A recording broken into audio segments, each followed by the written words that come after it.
But look, we got slides, we got a speaker, he's got a microphone. Yeah. Does it work? I don't know. It probably will work. And it sounds like you got a good, strong voice. We don't have any trouble here at all. All right, yeah, of course. Fabulous. And I'm going to introduce you because I just wanted to say these two words. Well, first off, open source and Microsoft. I said that. Yeah. That's going to be cool. I don't know where we're going to get out of this. But to get us started, to talk to us about this today, Microsoft and open source, it's Gianugo Rabellino. Yeah. Not so bad, close. eh? A round of applause. Thank you. Good morning. Good morning. So, my name is Gianugo Rabellino, and I'm the Senior Director of Open Source Communities at Microsoft, and this is a new job, a new position. I've been in this position for the last 5 months, and in doing that, I actually relocated from Europe. I'm Italian, so I'm getting used to lots and lots of new stuff. I love the idea of being in this keynote after Jim, because it's nice to see this continuous flow. Because yes, as proud as I am of working in Microsoft, and I think it's a very interesting place to be today, and we'll see why during the presentation, I actually have the biggest pride in being a member of the Apache Software Foundation. So, a lot of what Jim just told you actually does resonate with me, and I found a lot of that actually happening inside the corporate world in general, and of course in Microsoft in particular. And we'll see why, we'll see how. And the core theme of this presentation is really about blurred lines. So let's use this as a backdrop. This is a very bold statement that I was exposed to when I first met Microsoft. And it wasn't a slide. Actually, this is not mine. We have changed as a company. We have become more open. As you can see, there's a lot of load here. It's a very powerful and strong message. And it's exactly what I was looking for when I actually interviewed for the job. And let me spend a couple of minutes telling you about this, because try to imagine. As I like to say, I have been paying my bills with open source for roughly the last 20 years. I have been founding the first Linux organization in Italy in 1992. I have contributed to a bunch of open source projects. I have been bestowed the honor of being a committer and then a member of the Apache Software Foundation. I have been an entrepreneur, and I founded what I believe to date is still the largest open source system integrator in Europe, and it was the great pride of funding a multinational based on open source. So what the hell am I going to do at Microsoft? Well, actually, when they came to me with this idea of we need someone that is able to help us in our work, in our outreach with the open source communities. Someone that is able to bring all the stuff that we are doing to the open source community. I got interested. And I said, okay, show me. What have you got? So I spent 3 days in Redmond. That was back in July. And in these 3 days, I had no less than 25 interviews. So it was a pretty rough process. But I actually loved that, and I asked for that. And I wanted to meet a lot of people and see how Microsoft had really changed and became more open. And yeah, they convinced me.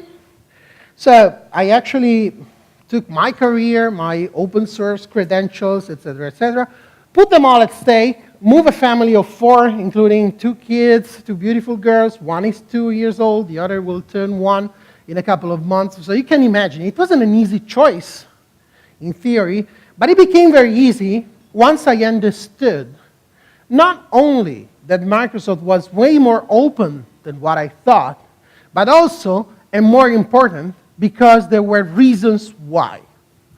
And this to me has always been a biggie, like the main, again, backdrop in my open source career, so to speak, where I quickly learned that open source is awesome, but it's also what I would call an unstable compound.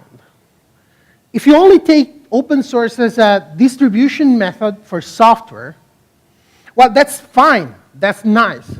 But it tends to, quote Jim, to veer into this motherhood and apple pie kind of story. So you need reasons. And my first question, and it was always, that has been for like the past 20 years, when I was exposed to someone telling me, hey, I want to do this in open source, was, okay, why? Why do you want that? you need something on top of that. It's not just open source. You need a reason for that. Otherwise, you're not going to have something that is sustainable, something that you can run in the long run. And so, taking the case of Apache, I found that stabilizer in the community aspect. So it's not just open source. In Apache, what we do is community, and then code. And I've always considered open source as a byproduct of participation. And we see that all the time. And when you think at how the world has evolved, and back in the day, when we came together via the internet, my idea is that all we had was green phosphor terminals with geeks on the each side, and then we were doing software. But here come easier user interfaces, and my mom contributes to Wikipedia. Well, that's a way to think about collaboration. That's another line that got blurred. So what are those lines? What has changed in the past few years? Let's see if this thing helps you. Okay. So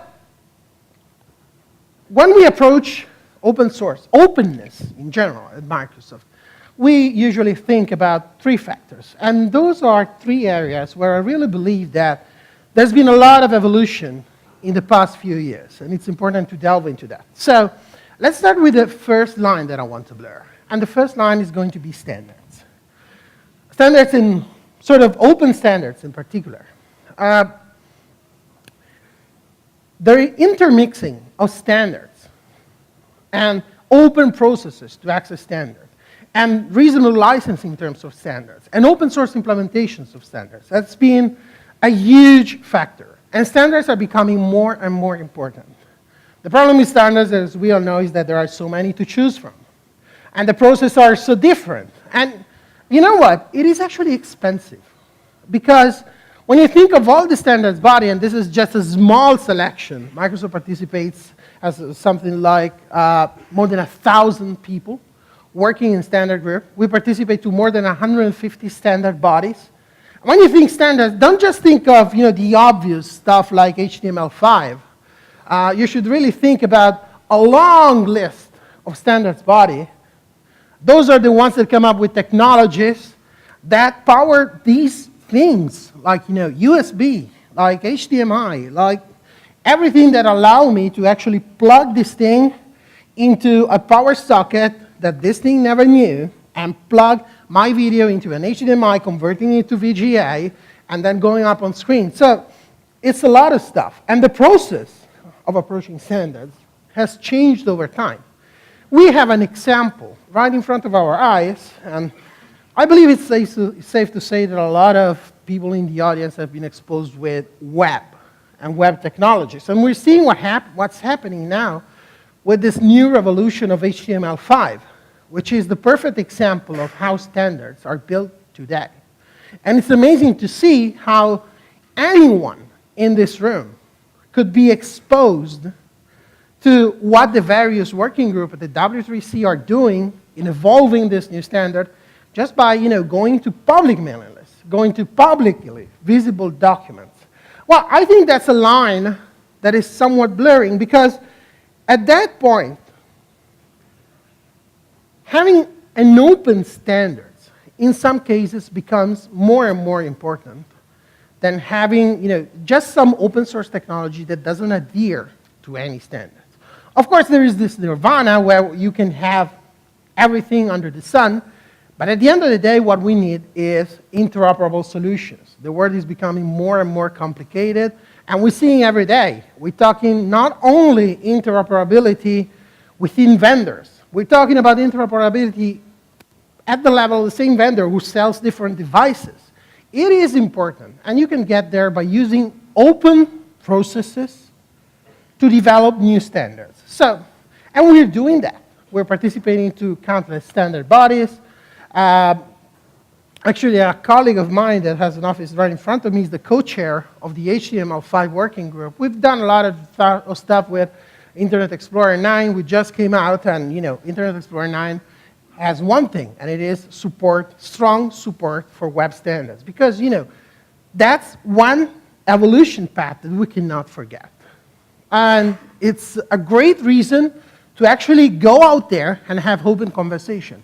And not only with the standards bodies, and again, those standards bodies are visible in the public, but also with the community at large. So in the case of IE9, we came into a situation where we knew that there were a bunch of standards that were ready for adoption, and we built it into IE, and a number of extremely exciting standards that were sort of in their infancy, doing their baby steps. So we were confronted with the idea of what do we do? Do we leave them out and then implement them at a later stage? But you know, these things are going to change the world, so we want people to start tinkering with it, even with IE. So we created html5labs.com, and the idea is that with IE9, you have a stable web browser for the final users, and if you want to tinker, you go to html5labs.com, and you install plugins and extensions that are sort of bleeding edge implementations of those specs.